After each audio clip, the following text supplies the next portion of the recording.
Hello guys, तो आपका स्वागत है मेरे चैनल रिव्यू फ्रॉम हकला में।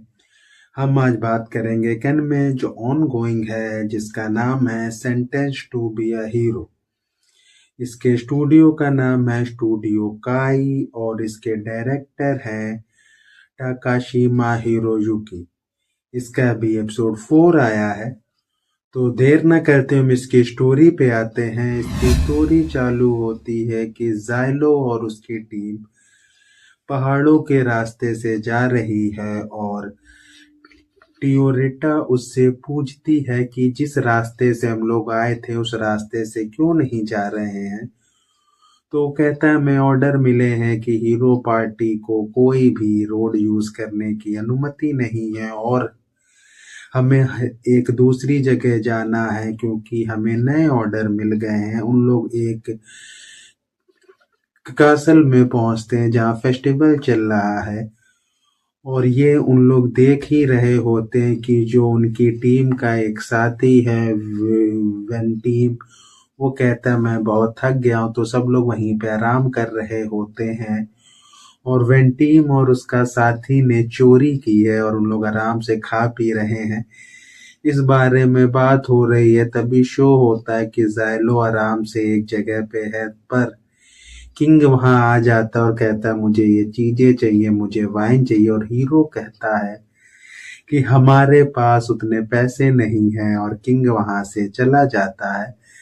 तभी टियोरिटा वहां आती है और हीरो के साथ खेलना चाहती है गेम और हीरो उससे कहता है तुम्हें रूल नहीं पता और जिसने तुम्हें रूल बताया है वो तुम्हें सिर्फ बेवकूफ बना रहा है। और फिर वो उससे पूछती कि तुम क्या कर रहे हो, तो देखती है कि वो पोएट्री पढ़ने में लगा है। ये सब बात हो ही रही होती है तभी होली नाइट की कमांडर वहां आ जाती जो हीरो से बात करना चाहती है और टियो रिटा कहती कि हमें फेस्टिवल में जाना चाहिए और टियो रिटा सब देख के शौक होती कि खाने में इतनी सारी चीजें। और टियो रिटा हीरो से कहती वो आइसक्रीम खाना चाहती, हीरो उसके लिए पैसे देता है और हीरो और होली नाइट कमांडर की बात होती, वो उसे थैंक यू कहती है कि तुमने गॉडेस को सेव किया। क्योंकि जब हमारे लोगों को पता चला गॉडेस को मारा जा सकता है तो उन्होंने ये सोचा अगर गॉडेस को मारा जा सकता है तो उन्हें क्रिएट भी किया जा सकता है। और उन लोग टियोरिटा पे टेस्ट करना चाहते थे या फिर उसको बॉडी के चीर फाड़ करके डाइसेक्ट करके हर चीज देख के देखना चाहते थे क्या वो नई गॉडेस बना सकते हैं।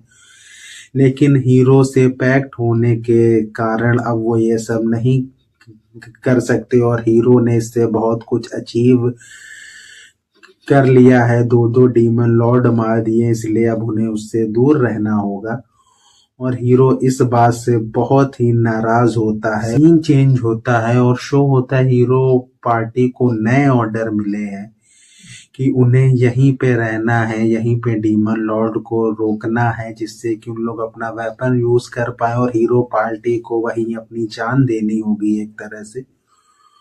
और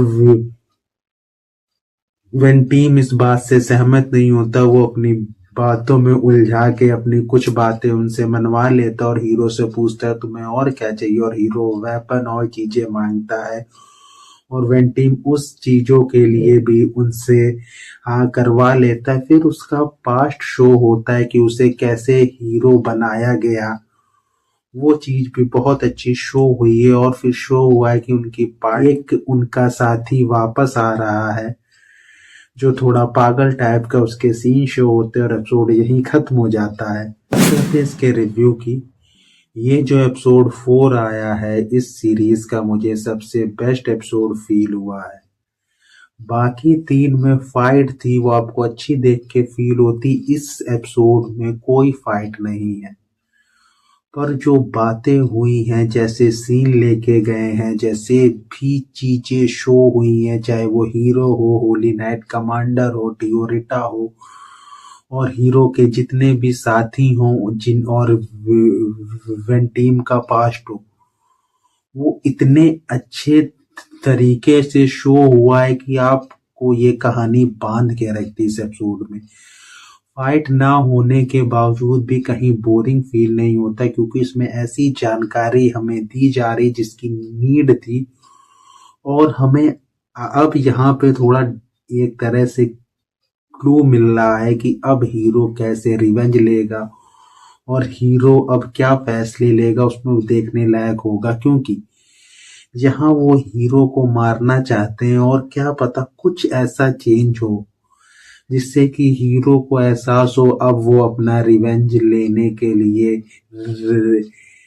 रेडी है, और कुछ ऐसा शो हो। तो ये मैं चाहता हूँ कि इसमें अब इन लोग क्या शो करेंगे। और मुझे लगता है एपिसोड 5 में मोस्ट ऑफ द फाइट होगी, पर एपिसोड 6 में होगा मेन कहानी चेंज।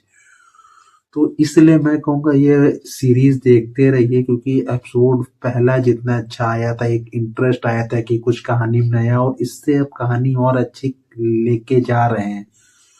क्योंकि एपिसोड 2 और 3 में थोड़ा हमें डाउट फील होता है कि कहानी कहाँ जाएगी, कैसे जाएगी, पर एपिसोड 4 में हमें ऐसा फील होता है अब ये कहानी हमारे बहुत से क्वेश्चन के आंसर देने वाली है। और एपिसोड मुझे फीलिंग है 6 के बाद ये एक अच्छी स्पीड में जाएगी और इस कहानी का कुछ मीन्स होगा।